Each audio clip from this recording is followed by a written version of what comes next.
guys, so today I'm going to be making the top 17 books of 2017. So I'm not sure if you can see this, but it's a huge stack of books and I hope it didn't fall because I'm very nervous about this, but I'm going to get started right away. Okay, so the first books that I have here are Lady Midnight and Lord of Shadows by Cassandra. They're part of the Shadowhunter Chronicles, and you have to read a bunch of other books to read this. I'm just going to tell you they're great, and it's about Emma Carstairs, it's about Julian Blackthorne, who's got a lot of siblings, and it's just adorable. And the world is just so amazing. I'm not sure how Cassandra Clare manages to do such a wide, amazing world. Then I have City of Heavenly Fire, and I know that I have a lot of Shadowhunter Chronicle books, but that's because I just recently started reading the Shadowhunter Chronicle books, and I know I got late to the whole TMI thing, fandom, but I'm finally here, I'm finally reading these books, and I finally know why everyone is so obsessed with them. So I have here City of Heavenly Fire, which is the conclusion to the Mortal Instruments series, and it was great. It was everything I was expecting and even more. Then I have here Clockwork Princess, and I know that Cassandra Clare really knows how to win the trilogy and a saga. She solved everything in this book, and she just made it amazing, and the world is just so rich and just so alive, and I feel like the Shadowhunter world is real, even though it could never actually be real, but you don't feel that when you're reading it. And it's just so amazing, and I love every single one of her characters. It's just so real, and oh my god, I loved it. Jem Carstairs. Ugh. Then I have Origin, which is the fourth book in the Lux series. I actually started reading the Lux series 2 this year, and I love them. This book, I can't tell you much about it because it would have a lot of spoilers. I'm just going to tell you a little bit about the first one, which is about this girl, Katie, she just moved to Virginia, West Virginia, I think.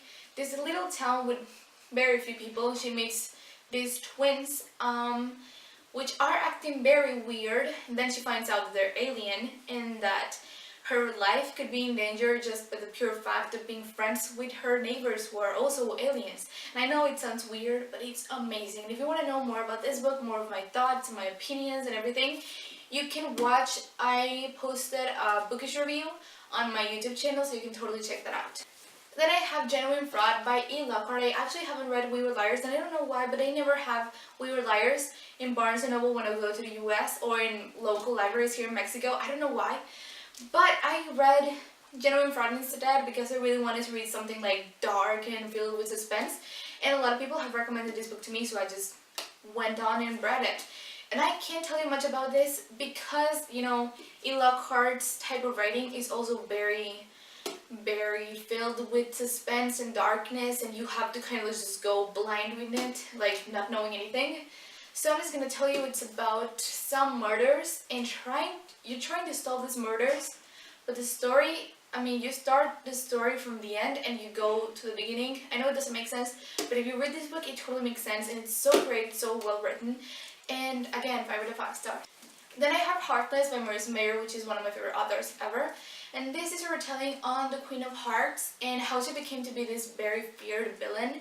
And it's kind of like her journey on how she became to be like that. And it's also her she's falling in love with a guy, but it's forbidden because she has to marry the king to become queen herself. But it's not just that, it's a lot more. I mean, it's about fantastical elements. And the world Marissa Mayer created in this book is just so rich, so amazing. I loved it. I loved every single aspect of it, and it was just so alive, so colorful, and I loved it. The next I have The Sun Is Also a Star by Nicola Yoon. This book, I actually liked it better than Everything Everything, and I really liked Everything Everything. I wasn't sure about reading this book at first because I was like, oh, it sounds so cheesy, and I'm not into very cheesy stuff. But I was like, okay, a lot of people have read it and they loved it. So I read it and I loved it. It's about a girl who's going to be deported to Jamaica the next day, and about a guy who is Korean American.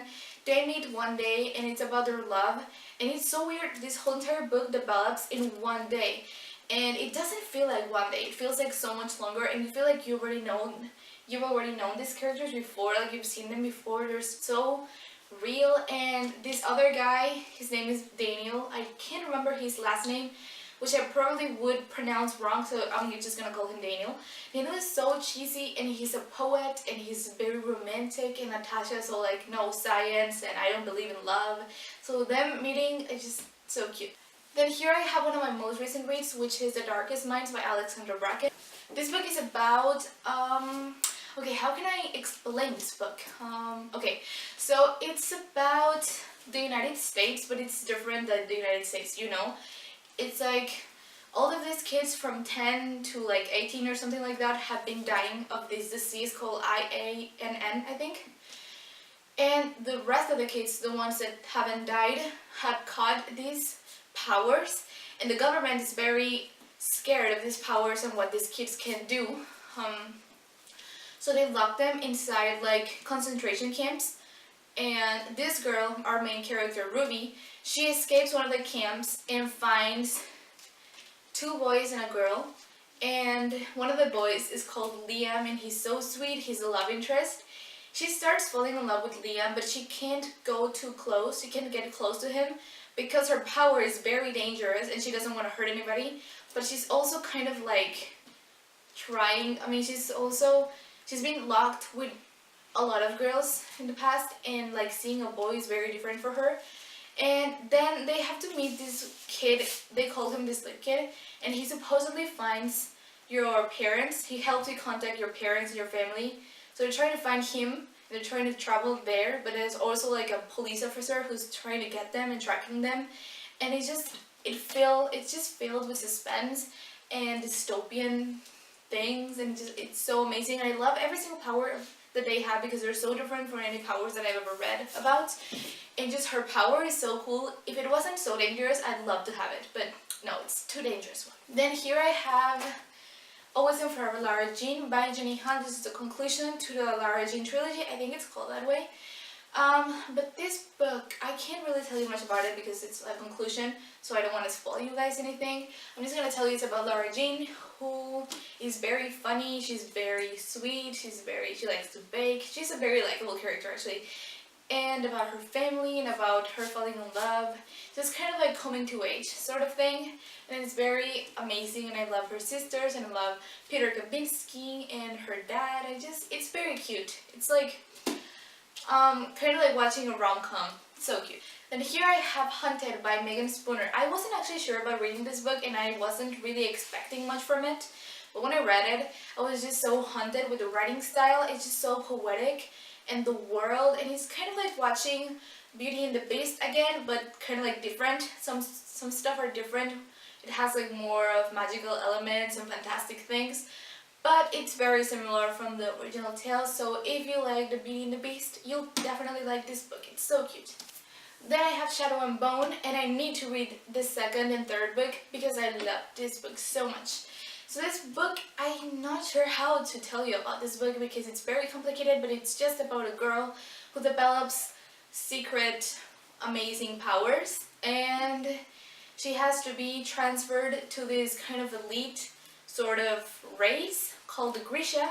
She starts training to save the people, but she falls in love with someone who's like the leader. He's called the Darkling, but she's also having feelings for her best friend, and it's just so great. And the powers that she has and the powers that her best friend has are so great. And here I have The Wrath in the Dawn and The Rose in the Dagger. These are part of the duology. And this is a retelling of 1001 Arabian Nights, and it's about a girl who volunteers to marry this emperor who's been killing all of his wives. And because she's trying to kill him, she's trying to find his weaknesses and trying to know him better. But in the meantime, she falls in love with him. But she's trying to figure out, like, did he really kill all of his wives? And if he did, why did he do it? It's so intriguing, and it's so filled with suspense. You're asking the same questions over and over again. And just this book, you're just trying to figure it out on your own. And I'm just so in love with this book. I've read it like 3 times already. This is my 3rd time. And I just love it every single time I read it.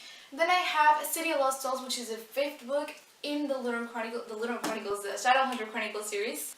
And last but not least, I have Wolf by Wolf, which is a historical fiction about a girl who tries to kill Hitler, but I don't really know how to summarize this book, so I'm just going to tell you that it's amazing, and it's about a girl trying to kill Hitler, and she signs herself up into this race because she has the ability to shapeshift into somebody else. So she shapeshifts into the form of a girl who's like a very famous motorcycle racer, and she goes into this race because if you win this race, you're gonna have a chance to have a dinner with Hitler. So she's like, oh my god, if I win this race, I'm gonna have a chance to kill Hitler. So she's trying to win this race, but at the same time, the brother of the girl she shapeshifted into, he's in this race too, and also her ex-boyfriend. So if they found out that she's not actually who she says she is, this whole mission could just go to crap. And she's trying to win this race, but at the same time, not kind of like give herself in to who she really is. And it's just so amazing, and I loved every single historical aspect, and it was just so great. Thanks for watching this video. I hope you enjoyed it, and if you liked it, be sure to give it a big thumbs up. See you in the next video.